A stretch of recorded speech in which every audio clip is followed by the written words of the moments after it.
Howdy y'all, welcome back to another episode of the Modded Minecraft. Where are we and what the hell is this thing? If you've not messed around with Draconic evolution, this is an Ender Comet. I am not even gonna lie. I have searched for this thing for hours off and on to finally find one of these things. And the reason I wanted to find one of these is they have a lot of this Draconian ore in it. Draconic ore. You can kind of see going on in here. I've farmed up about 2 stacks worth, and the reason I want these 2 stacks is I want to be able to have the... You need at least 2 stacks to make a dimlet. I've been unfortunate so far in finding a dimlet naturally.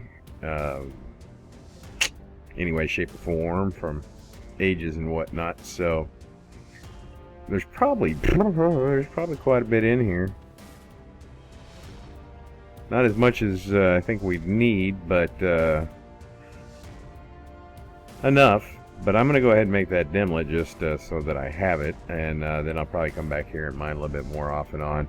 I'm not going to mess with it today as far as upgrading that stuff. I have got so much stuff going on that back at the base that I don't even really know to start. So, you little jerk. Oh, y'all want to play, huh? Okay. Oh, hey, thanks for the dimlets. That's your head. Got your head. It's like playing Got Your Nose with my kids when they were young. Got your nose. Tried that once with my youngest daughter, and she cried her eyes out, and I never did it again. I felt like such a shitbag. She was actually positive that I had her nose. Damn it, go away. Luckily, I'm wearing my sad feet armor. Leisure suit, Draconic. Figure, hey, if I'm going after Draconium, I might as well wear it. So I'm going to zip back to the base real quick, and we'll kind of go through the process of making this dimlet, I suppose. So we'll be back in 1 second when I get back there. Alright, we are back over in the base, and we got to make a couple of things first. Let me see. We've got to make the little thing. I can't remember what it's called. So let's go to RF Tools, and we need to make a material absorber, which is pretty simple. We do need to make a machine frame first. So let's go to our crafting terminal, and we'll say machine frame, and then a material absorber, which looks like it's just a bunch of wool, dirt, and or cobble, some gravel. So we should be able to do that. And that gives us our little material absorber. Now we need that to make a material dimlet. And once we have the material dimlet, what we'll be able to do is create a world where we either have a feature, like a large orb, that is completely made out of that, or we can just make like the ground all made out of it, which I'll probably do. It's just easier that way. It's going to cost us a shit ton of energy. Not kidding at all. How big do we want to make this thing? Let's just do one more here. And let's grab our little, where's our wand, right in front of me. Okay, there we go. And let's build this up. Really? Not gonna do the whole thing? We'll just do it that way. And up and up and up. I don't know how far. I don't know if I've never done this all at once like this before, so I don't know if this will actually eat it all. But what you're gonna do is you're gonna place it down on your material here, and it's gonna start absorbing it till it's full. Because right now. It doesn't have anything in it, but once we place it, we'll place it right now. Let's see what it does here. Is it going to eat all of it? Sure looks like it. And what we're looking for is 100% on this thing, and there we go. If you look over on the upper, what is that, my left side, Draconium ore absorbed 100%, so that thing is done. So we can pick that up. Breaking it doesn't lose it, so we still have it. And we got our material. So now we can make our dimlet, which is going to cost us, oh, so much energy. And I don't have, I'm working right now on getting a second turbine going. I did have this massive reactor that I was trying to work with. We'll talk about that later. We'll just make this dimlet real fast. I'm probably not going to do it this particular day, but the first thing we probably need to do is we need to look up Draconic and find the dimlet so we know what it is. And it is a rarity 6. Son of a gun. I don't think I have any rarity 6s. I do not. I only have 4s. Well, new plan. We're not going to do that today. Son of a... So you need these, to make a rarity 6, you need to have a dimlet control circuit rarity 6, and I only have a 4. 4 is the highest one that I have. It looks like we're good on everything else, but I do need to get, make dimlet of that rarity. Yeah, not going to be able to do it today. Not going to be able to do it. Alright, well, let me figure out what else I'm going to do, what else I want to show you in what order, and we'll be back in a second. Alrighty, well that's kind of suckiness. So I figure we'll take a look at what we were going to look at a little bit later, but we'll go ahead and do it now. Unfortunately, we weren't able to make that dimlet together, but I will try to find a rarity 6 and see what we can do. But let's take a look at the power. You notice this whole room has changed, and then, of course, this room has changed a little bit also. We've added this row of combustion generators back here. And I changed out... I just got rid of those damn Buildcraft engines, okay? They are the suck. It's not the pipe. It's the engines. They suck. They're from a time long ago and modded that they're very, very high maintenance engines, and for what they produce, it honestly just isn't worth the hassle. You have to, as those combustion engines heat up, the water fluctuates, and I tried putting in these are 200 millibucket a tick pipes, I believe, the Ender IO. So I switched out everything with Ender IO, pretty much in the same configuration that it's in right now, and it works fine with these engines. Never worry about water, and they have a neat feature that I really, really like. When I was talking about trying to shut the other engines off when it's reached a certain power level, these automatically do that. Now, this right here is a conduit switch from Ender IO. It just hooks into the there's a redstone conduit, I guess is what this is called. And it, just like all the other conduits, all fits into one. So we have, and the neat thing is this will carry both water and fuel. So I don't have separate lines for that. I have one line running fuel, and the same line is used to run water, and it goes to all these just fine. And of course, they all produce 60 RF a tick with the Buildcraft fuel. Now, I'd still say the fuel is one of the better options in any mod if you've got it in there. Just the burn time and the efficiency on that. Now, yeah, you're only getting 60 RF a tick, but it lasts a long time. Now, this little setup right here keeps up just fine. Now, if we turn this on, these are all going to run. We're just draining so much power right now because I am running a oh damn it, laser drill. I can think this.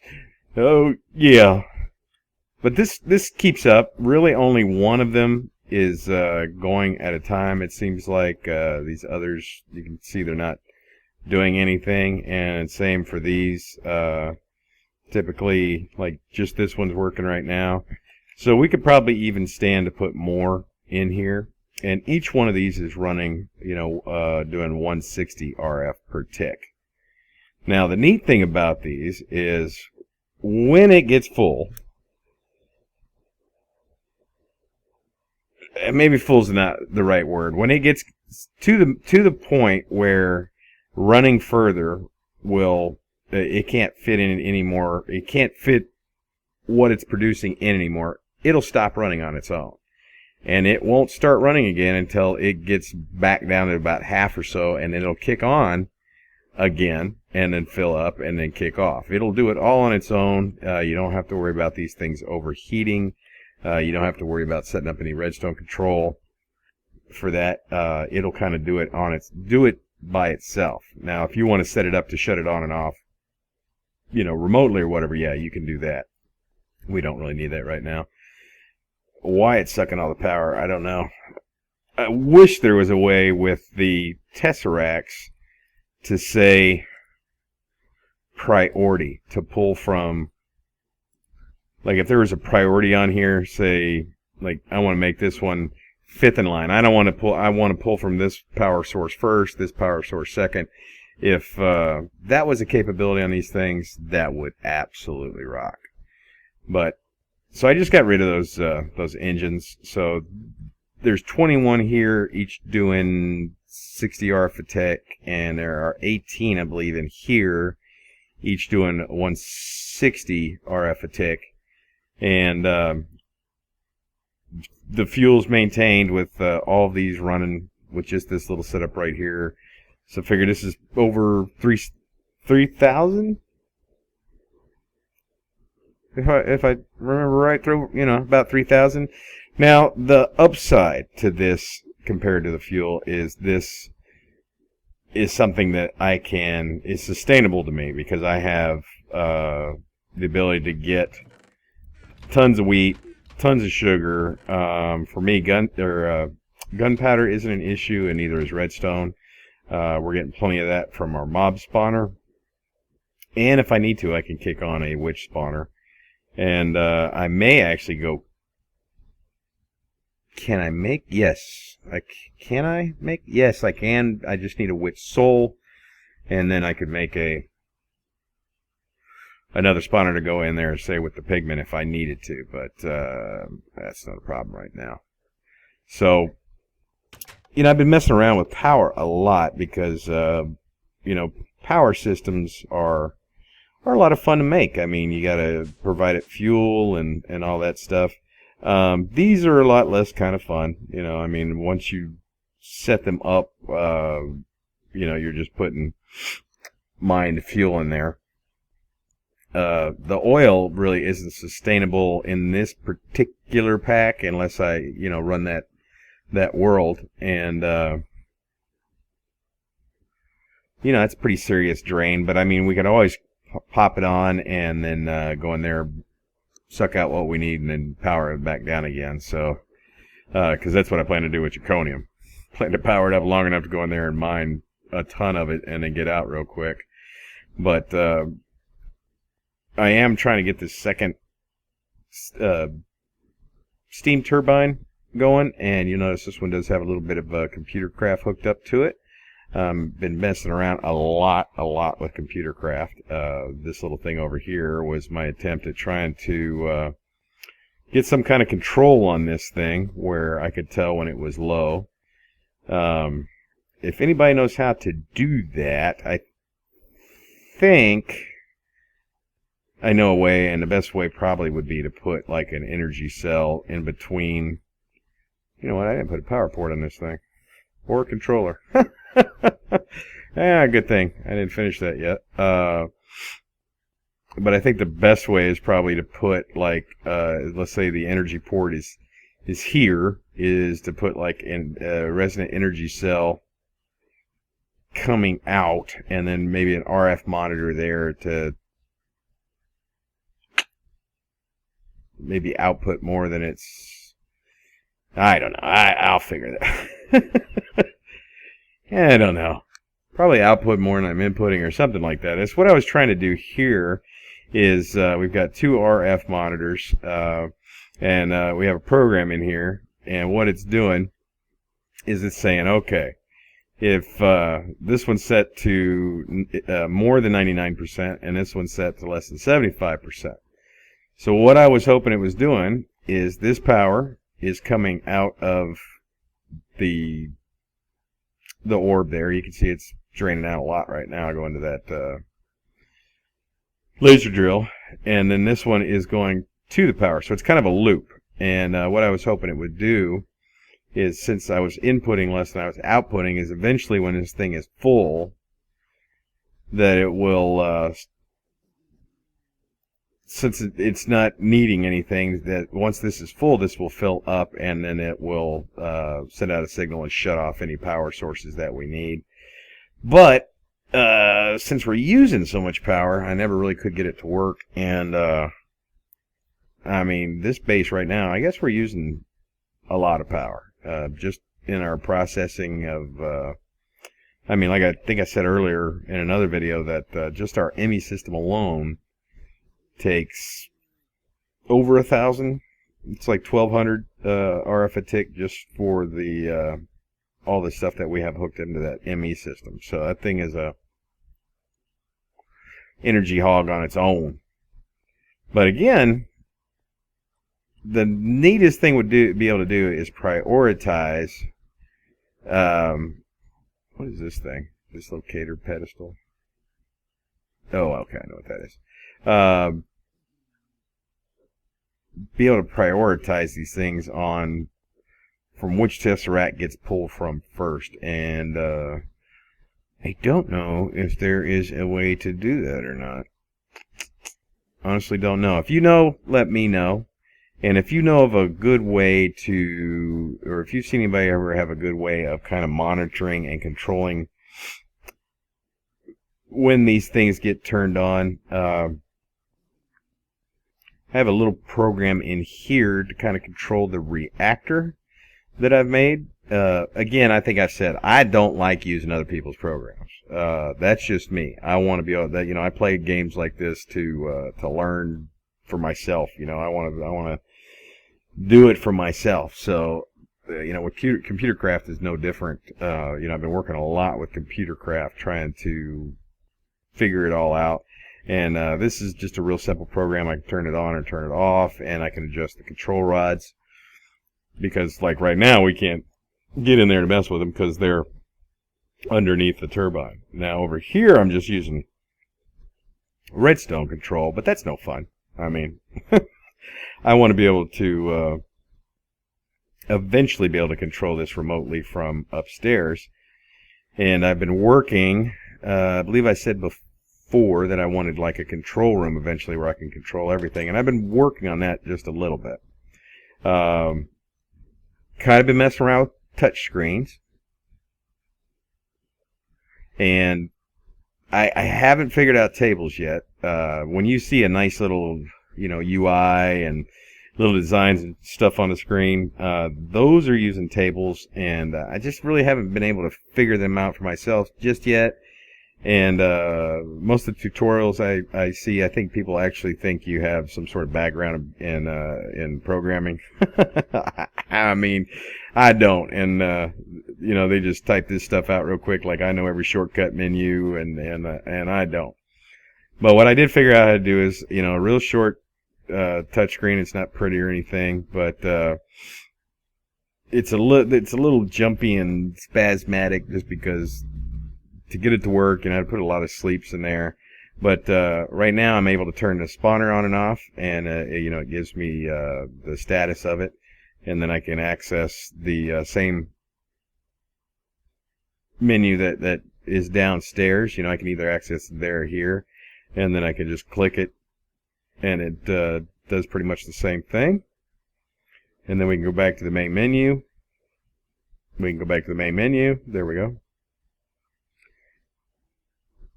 So that's all that, and that has been a lot of work right there, believe it or not, trying to figure that out.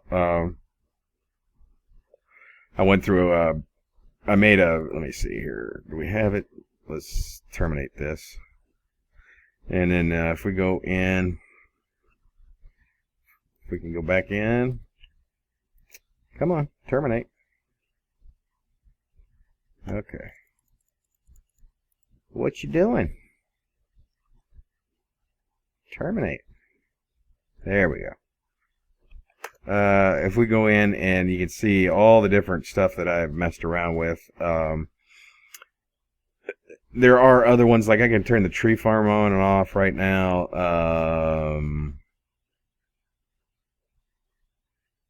Yeah, that's really about it. I haven't tied anything else in. But if we look at Montest, this is kind of how I figured out the touchscreen. This is so I know it was actually getting it, and when I was in kind of the right area, because what I wanted to be able to do was find out if I was touching it where there was actually an event. So if I touch it where it says touch the screen, then it let me know. So that's kind of how I figured it out, and then from there, of course, then I went in and did the all the other stuff. So now we're at this sort of thing right here, and I'm working on trying to figure out those tables. I mean, I think I get it. Did a little web design back in the day, probably before some of y'all were born. Back when Left Justified was about all a web page would do. But you know, there was a lot of tricks with tables you could do back then and whatnot. And so hopefully I can get that figured out eventually. But yeah, right now, like I said, I'm just working on making that Ludicrite, whatever it's called, and getting that all up and running. I think we should be done on Plutonium now. So I think that's really going to be about it. It's more of an update on kind of what I'm striving to do. Oh, wait, hold on. We can go take a look at one other thing that I was working on with Computercraft. And, of course, it's raining. I've been working on messing with the portal a little bit. Now, this is just a test, of course. But what it does is it activates, well, it's real fast, but because I'm not really trying to go through it, but it's just a real quick kind of check to see that I can actually tap into it, and that I can dial one of the stored. So I think there's some neat stuff that we can probably do with this. Maybe have it go through and automatically pick up whatever's stored in there, print out a list for us that you can just touch, you know, do like a little touchscreen monitor here with maybe just some numbers on it, and then we can just go and pick which destination we want to go to, or maybe like a 2-line or something like that. I don't know. That's a ways off for me still yet to go.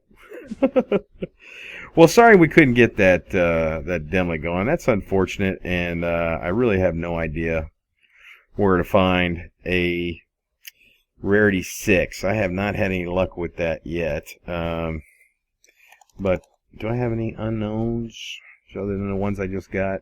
I only have 4. So, 5, 6. I may need to go and chunk load the Ender for a little while and let it collect up some more dimlets, see if I can't get a Rarity 6 out of there. But eventually we'll get one, and we'll have plenty of Draconium to upgrade the sphere over there to the tier 7, I think it is. It's only tier 4 right now. And do that. But sorry that didn't get done today. Just a lot of stuff going on, a lot of little projects that I work on. You know, when my head hurts from doing Computercraft, this medicine man makes me sometimes very slow-headed, very thick. You know, it just makes it hard to think. And I will just like stare at the screen going, what the hell am I doing? And then I try to program actually in the UI, but then eventually it'll like get to me, and I'll have to do it with an outside program a little bit when that happens. And then sometimes that just doesn't even help. I've got to get away from it, and that's why I go mess with these other little projects.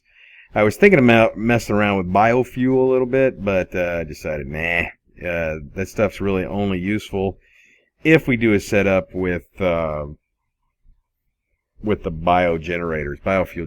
Because if you try to use that stuff with the combustion generators, it does like 4 RF a tick. Not gonna waste my time with 4 RF a tick. I don't want to mess around with. I think we got enough power generation in here with the calculator locator, the dynamos up there. What do we got back here? Rocket fuel, BC fuel. We got all kinds. But if there's something you want to see, I mean, I'll do it. But I think as far as our power needs right now, I think they're pretty much met. One of the things that I want to do for sure, though, is eventually get this all kind of wired up where, you know, I can get a readout on where we're at, what we need. So I don't need to run this all the time. Let this get down to, you know, maybe half or something, kick these things on, let them fill back up, and be all done. So, guys, I appreciate everybody coming by. Hope you enjoyed it. I know it was a little disjointed. It wasn't what I wanted to do, but, you know, saw some pretty cool stuff that's in the works. Hopefully it'll all be done eventually.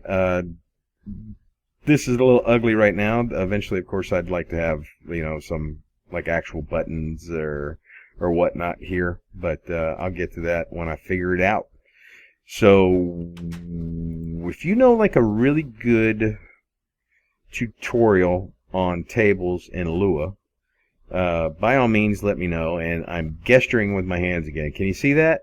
Can you hear the gesturing? Yeah, so leave a link down there. Let me know if it helped you. Let me know, because I have just not found one yet that wasn't taught by a 20-year veteran of programming. That's like, well, obviously it's this. Okay. So until next time, guys, I appreciate you coming by. Don't forget to like and/or subscribe, and please share the video. Put it out there. Forums, Reddit, whatever.